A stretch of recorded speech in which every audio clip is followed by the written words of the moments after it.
اللہ کے سوا کسی اور کی اطاعت جس سے اللہ کی معصیت لازم آتی ہو شرک۔ السلام علیکم معزز سامعین، اللہ تعالیٰ سے امید کرتا ہوں کہ آپ سب لوگ خیریت سے ہوں گے۔ دوستو، اس بیان میں ڈاکٹر اسرار احمد صاحب نے شرک کے بارے میں مکمل وضاحت کیا ہے کہ شرک کیا ہے، اور ساتھ میں یہ بھی کہا ہے کہ اپنے نفس اور خیالات پر کیسے قابو پایا جائے۔ دوستو، بیان مکمل سنیے، ویڈیو دوستوں کے ساتھ شریک کریں۔ شکریہ۔ جس سے اللہ کی معصیت لازم آتی ہو شرک۔ لا طاعت لمخلوق فی معصیت الخالق، مخلوق میں سے کسی کی اطاعت نہیں ہوگی یہ اس معاملے میں جس میں خالق کی معصیت لازم آ رہی ہے۔ ہاں، خالق کے احکام کے اندر والدین کا حکم بھی مانو، اطاعت کرو، اساتذہ کا حکم مانو، کسی اور کو اپنا لیڈر مانا ہے اس کا حکم مانو، لیکن ناٹ بیونڈ وہ جو سرکل ہے کتاب و سنت کا، اس سے باہر نہیں۔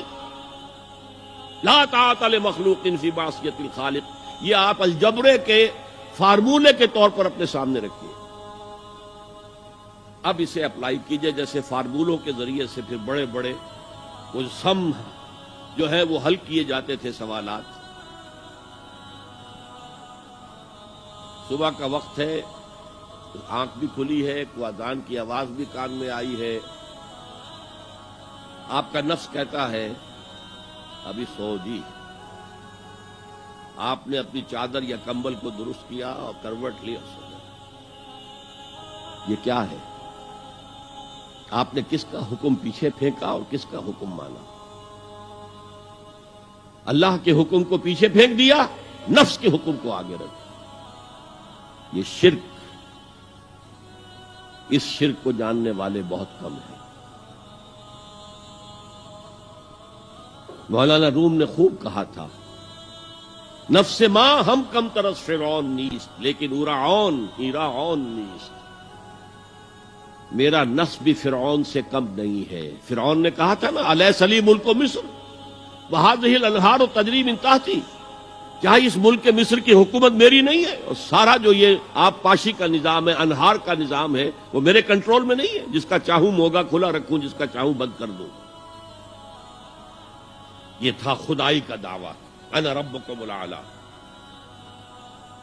تو مولانا روم کہتے ہیں میرا نفس بھی اس سے کمتر نہیں ہے۔ وہ کہتا یہ جسم میرا ہے، اس پر میرا حکم چلے گا، میں نہیں جانتا کون اللہ کون رسول، کیا حرام کیا حلال۔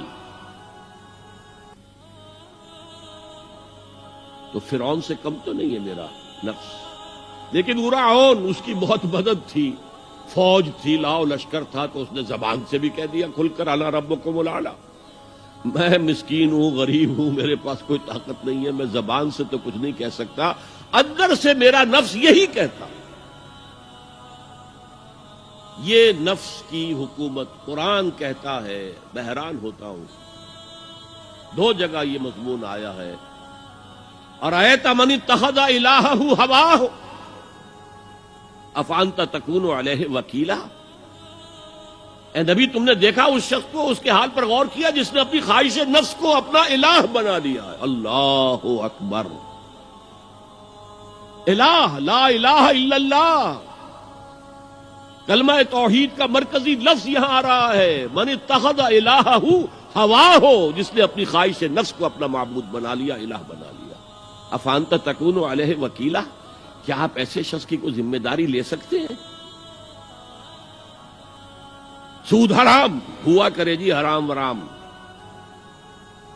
ہمارا دھندا جو ہے وہ آگے بڑھ نہیں سکتا۔ تو اللہ کے حکم کو پیچھے ڈالا، نفس کے تقاضے کو آگے رکھا۔ کون معبود ہے آپ کا؟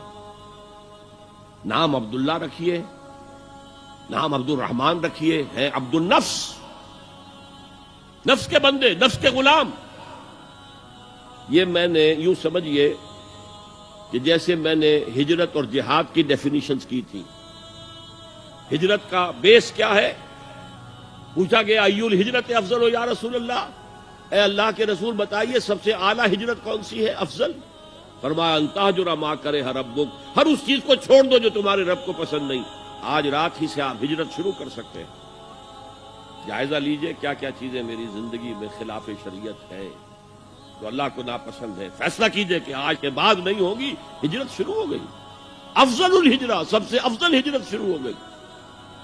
لیکن ٹاپ پر لے جائیے تو یہ ہجرت جب اللہ کے دین کو قائم کرنے کی جدوجہد اس مرحلے پر آ جائے کہ اب باطل کے ساتھ ٹکراؤ ہے اور اب چاہیے کہ ساری قوت ایک مرکز پر جمع ہو جائے، ہجرت فرض کر دی گئی، وہ ہجرت گھر بار چھوڑ کر، اہل و عیال کو چھوڑ کر اور مکے کے بھیڑیوں کے رحم و کرم پر چھوڑ کر اپنے گھر والوں کو جو لوگ ہجرت کر کے آئے، حکم تھا۔ ہجرت مدینہ فرض تھی، ہجرت حبشہ فرض نہیں تھی، صرف اجازت تھی کہ جن سے سختیاں نہیں جھیلی جا رہی مزید وہ چلے جائیں۔ تو ہجرت کا یہ ابتدائی نقطہ، انتہا یہ جہاد، المجاہد من جاہد نفسہ، جہاد تو یہاں سے شروع ہو گیا، اپنے نفس کے خلاف جہاد کرنا۔ صبح نفس نے کہا ابھی سو جاؤ، آپ نے نفس کی بات کو رد کیا۔ اللہ العالمین آپ لوگوں کو اچھا بدلہ دے۔ مزید اسلامک ویڈیوز کے لیے اور علماء کرام کے بیانات کے لیے چینل کو سبسکرائب کریں۔ جزاک اللہ خیرہ، اور الہ العالمین یہ چھوٹا سا خدمت اپنے دربار عالیہ میں قبول فرمائیں۔